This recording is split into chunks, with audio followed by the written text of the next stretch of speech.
ভাবুন তো, এমন একটি জায়গা যেখানে প্রতি মুহূর্তে হাজার হাজার প্রাণী চলাফেরা করছে, অথচ তাদের অনেককে মানুষ কখনো দেখেনি।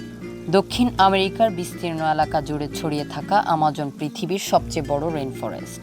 এটি প্রায় 5.5 বর্গ কিলোমিটার এলাকা জুড়ে বিস্তৃত। আমাজনকে বলা হয় পৃথিবীর ফুসফুস, কারণ এখানকার কোটি কোটি গাছ আমাদের পরিবেশের ভারসাম্য রক্ষা করতে গুরুত্বপূর্ণ ভূমিকা পালন করে। এই জঙ্গলে রয়েছে প্রায় 40,000-এরও বেশি উদ্ভিদ প্রজাতি, 1,300-এর বেশি পাখি এবং 3,000-এরও বেশি মাছের প্রজাতি। কিন্তু আমাজনের সৌন্দর্যের আড়ালে লুকিয়ে আছে এক ভয়ঙ্কর রহস্য। এখানে বাস করে অ্যানাকোন্ডা, জাগুয়ার, পিরানহা এবং বিষাক্ত ডার্ট ফ্রগের মতো প্রাণী। প্রতিদিন বিজ্ঞানীরা নতুন নতুন প্রাণী ও উদ্ভিদের সন্ধান পাচ্ছেন, যা প্রমাণ করে আমাজনের অনেক রহস্য এখনো অজানা। তবে দুঃখের বিষয়, বন উজাড় ও জলবায়ু পরিবর্তনের কারণে এই অমূল্য বনভূমি হুমকির মুখে। আমাজন শুধু একটি জঙ্গল নয়, এটি পৃথিবীর জীববৈচিত্র্যের অন্যতম বড় আশ্রয়স্থল। আপনি কি কখনো আমাজন জঙ্গল ঘুরতে যেতে চান? কমেন্টে জানান। আর এমন আরও চমকপ্রদ ভিডিও পেতে আমাদের চ্যানেলটি সাবস্ক্রাইব করে পাশে থাকুন।